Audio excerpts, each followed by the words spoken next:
जोधपुर में एयरपोर्ट विस्तार का सपना पूरा होने के साथ लगभग 480 करोड़ रुपए की लागत से 80% निर्माण कार्य पूरा हो गया है और दीपावली के अवसर पर तोहफे के रूप में जोधपुर वासियों को नया एयरपोर्ट मिल जाएगा।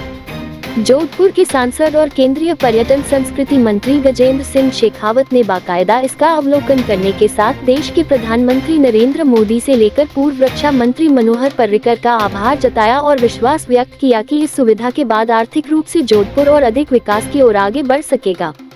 जोधपुर एयरपोर्ट पर एक नई टर्मिनल बिल्डिंग का निर्माण किया जा रहा है।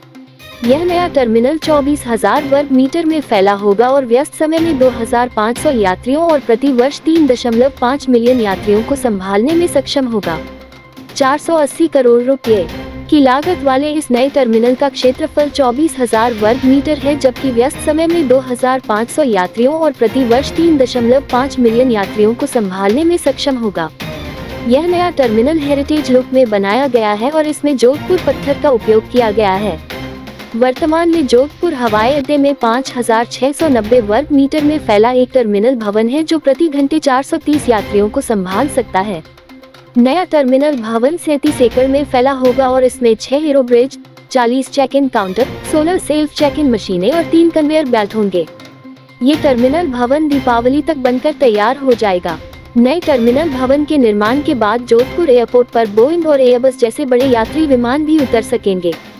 केंद्रीय संस्कृति और पर्यटन मंत्री गजेंद्र सिंह शेखावत ने अवलोकन के बाद मीडिया से बातचीत करते हुए देश के प्रधानमंत्री नरेंद्र मोदी और पूर्व रक्षा मंत्री मनोहर पर्रिकर को धन्यवाद दिया। उन्होंने कहा कि नए एयरपोर्ट प्रोजेक्ट के प्रति पीएम नरेंद्र मोदी की पूरी गंभीरता रही है। पूर्व रक्षा मंत्री मनोहर पर्रिकर के प्रयासों से जमीन संबंधी समस्या का समाधान हुआ। इस साल दिवाली तक जोधपुर वासियों को नए एयरपोर्ट का तोहफा मिलेगा। जोधपुर की स्थापत्य कला के अलावा पार्किंग मामले का पूरा ध्यान रखा गया है। हर पहलू को ध्यान में रखकर नए एयरपोर्ट का निर्माण हुआ है। अब 12 एयरक्राफ्ट पार्क हो सकेंगे, 300 से अधिक कारें भी पार्क हो सकेंगी। एविएशन क्षेत्र में नई क्रांति का सूत्रपात हुआ है। गजेंद्र सिंह शेखावत ने एयरपोर्ट अथॉरिटी से लेकर जोधपुर नगर निगम और जोधपुर विकास प्राधिकरण अन्य एजेंसियों का आभार जताया। समय समय पर ध्यान आकर्षण के लिए मीडिया का भी आभार जताया। विश्व धरोहर दिवस पर केंद्रीय पर्यटन एवं संस्कृति मंत्री श्री गजेंद्र सिंह शेखावत ने दिया बयान।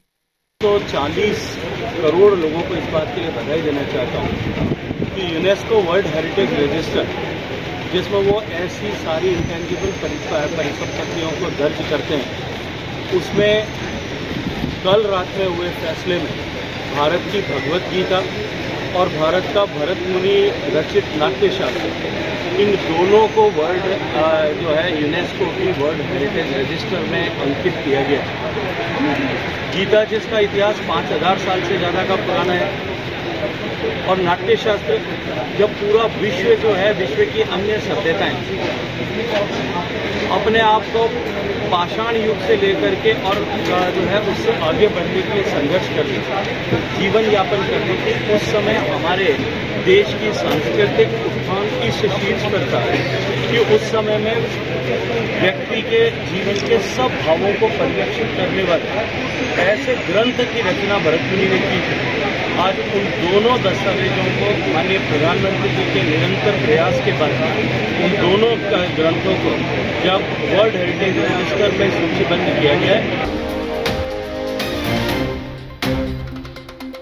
राज्य सरकार के निर्देशानुसार अवैध कनेक्शनों पर जिला कलेक्टर के निर्देशन में कार्यवाही की गई, जिसमें पुलिस जाब्ता थाना सायला की उपस्थिति में वीराना रेवतरा मार्ग पर स्थित हिरानी रिसोर्ट में अवैध कनेक्शन की जांच करने पर रेवतरा से वीराना जाने वाली नर्मदा की मुख्य पाइपलाइन साइज 150 MMDI पर 40 mm साइज का अवैध कनेक्शन पाया गया।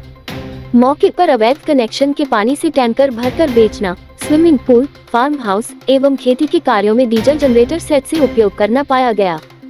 सायला उपखंड अधिकारी सूरजभान बिश्नोई ने जन स्वास्थ्य अभियांत्रिकी विभाग के अधिकारियों की मौजूदगी में कार्यवाही कर अवैध कनेक्शन को काटकर मौके से अवैध कनेक्शन में प्रयुक्त वाटर टैंकर क्षमता लगभग 4,500 लीटर तथा डीजल जनरेटर सेट जब्त करते हुए पानी चोरी करने पर शास्ति 23,63,386 रुपए प्रत्यारोपित की गई।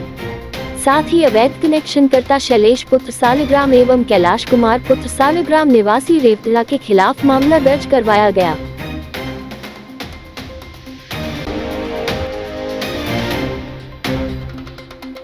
लक्ष्मण नगर चारी क्षेत्र की दर्दनाक घटना आई सामने। भारतमाला सियोल नगर क्षेत्र की बताई जा रही घटना। तेज रफ्तार के वाहन ने बेजुबानों को लिया चपेट में। लगभग 10 ऊंट ऊंटनी हुई मौत के शिकार। घायल ऊंट ऊंटनी अभी भी मौके पर ही तड़पने को बेबस। देर रात्रि की बताई जा रही है घटना। गुस्साए ग्रामीण मौके पर कर रहे प्रदर्शन।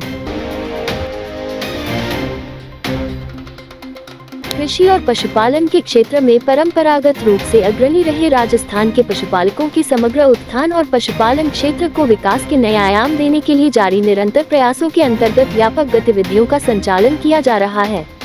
इससे प्रदेश के किसानों और पशुपालन से जुड़े ग्रामीणों की आजीविका को भी मजबूत आधार मिल रहा है।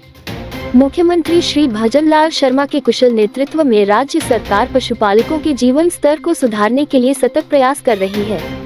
इसी क्रम में राजस्थान सहकारी गोपाल क्रेडिट कार्ड योजना को एक महत्वपूर्ण पहल के रूप में शुरू किया गया है, जिससे पशुपालकों को आर्थिक सशक्तिकरण की दिशा में नया अवसर मिला है। ये थे आज के मुख्य समाचार। विस्तार से जानने के लिए पढ़ते रहिए दैनिक नवज्योति। दैनिक नवज्योति के YouTube चैनल को सब्सक्राइब करें और ताज़ा अपडेट के लिए बेल आइकॉन दबाएं।